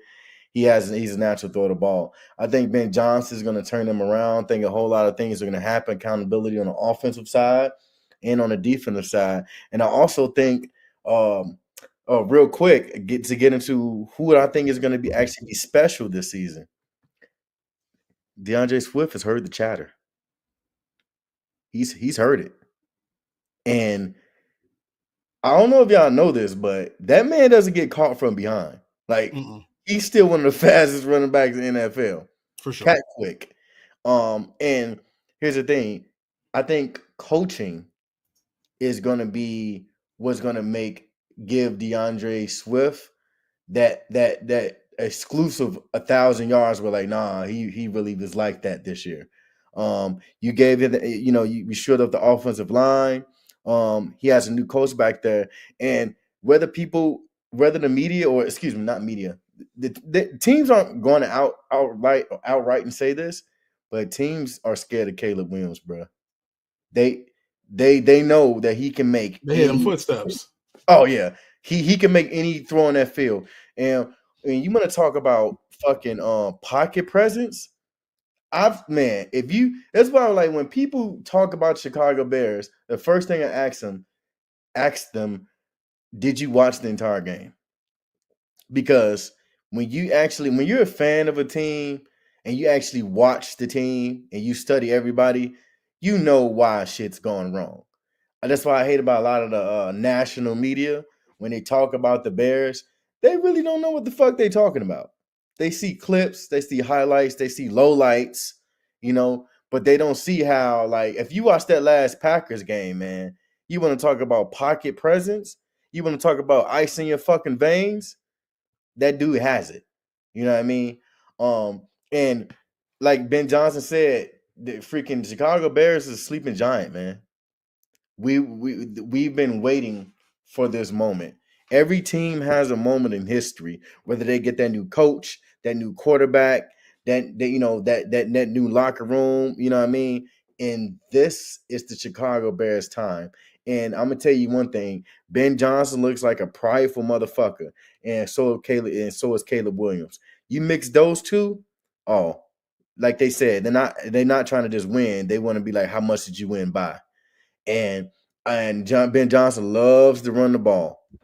And I think that DeAndre Swift is going to have a hell of a season, along with Caleb Williams and along with Rome. Right. I think we're going to be firing on all cylinders. I'm not saying that. Obviously, I'm not about to be getting my hopes of saying like, oh yeah, but I really, truly believe that this organization, this team is going to be turned around. Right. To the point where, every time they got us facing like the Niners or the Ravens, or the Eagles, automatic loss. I don't think so. And any given Sunday is a motherfucker. Because I'm gonna tell you right now, Caleb's an X factor, bro. Right. I know he doesn't got it right now under his little X on his Madden and shit, but in real life, dude can sling it, and everybody in NFL knows that. And if they get this shit together and Ben gets this team together, you do not want to see the Chicago Bears on Sunday, man. It's going to be different. So I got them going 11-6. And when they do lose, it's not going to be because of Caleb. It is because maybe like it was a bad game on the defense or something like that. It's been a long time since we, as Bears fans, we've been best friends for years. Right. You know, since birth, it's birthright, goddammit. And I know this that we know when somebody has it or not. Me and Joe been watching this, playing football. We played it, and we've been watching it for years. We would have told the Chicago fan base that Caleb Williams wasn't it if he wasn't. Oh, easily. And Literally, even with Justin Fields, of course, he was a Buckeye, and I held out hope. But towards the end, I'm like, it's over. It's over. It's over. And you're going to win because of Caleb Williams, right? And this is the first time I've said that in my 33 years of life that Chicago Bears have a quarterback that we're going to win because of he's on the field. Yeah. And we've never said that. So that's how I feel about the season. Like I said, if I get another podcast during the season, that's when we at our best because right. That's when if it's going right. If it's going wrong, we yelling. Yeah. If it's going right, we hype. But no, I agree wholeheartedly. I think this is definitely the changing season for the Bears. Though the season before they had 7 wins, and I thought they'd have the 9 or 10 this past season. I think this is the season they get to that 9-10 range. For me, 10-7 is probably what they're going to do. And it's just being conservative. But if they're clicking, I mean, you got DJ Moore, you got Rome, you have yourselves 2 very good wide receivers, you got yourself a running back room, because I agree with Steve. I think DeAndre Swift is fine. I think he's a good running back. Again, even when he was gone from the Lions, I'm like, oh, man, you could have kept him, made your premier back. But then he goes to the Eagles. He's great on the Eagles. Eagles fans loved him. But, of course, you upgrade with Saquon. Yeah. Of course. Anybody. I'm taking Saquon on anybody in the field. Easily. But I think DeAndre Swift is going to be just fine. I think he managed to get 800 yards with a terrible offensive line and also not with a focused running game. It's not like they focused on we're going to get more rushing yards. We're going to focus on him. And I think that's it just shows to how much he's going to work, even though the odds were not in his favor. And the only time I think we'll get a running back is Travion Henderson in the second round. And for me, he's the backup behind DeAndre Swift because I'm not high on Roshan or I forgot his name, number 20. I'm not high on him either. And I think he just represents that pick. Or he becomes the back of the future and you don't re-sign DeAndre Swift after his final 2 years. Also, it's a very good decision for them if they were going to get Travion, but it's also not necessary to get a running back. That being said, we'd like to thank everybody for listening to us. Scan and subscribe right here to the Barber's Chair Network Patreon. You get all these incredible things. You support us. You support our work. And we've been doing this as a podcast for 10 years. 2018, the time we started the Barber's Chair Network, now known as the Barber's Chair Company. The network is under us. We thank everybody for listening, for tuning in. Thanks, Steve, for coming on, rocking with us. Almost gave you a 2-hour podcast. Again, I'm going to admit my picks were hot takes. So when I post this, come at me. Someone's gonna say Jackson Dart. This nigga don't know football. Hey, I think this is a good pick. Not a good pick. I think it is an interesting pick to make. They're in a good, interesting position. But thank you all for listening. We will catch you all probably the day before the draft for me and Scott start going over what we're going to do and what's the position for the Bears. But thank you all for listening. We will catch you all later.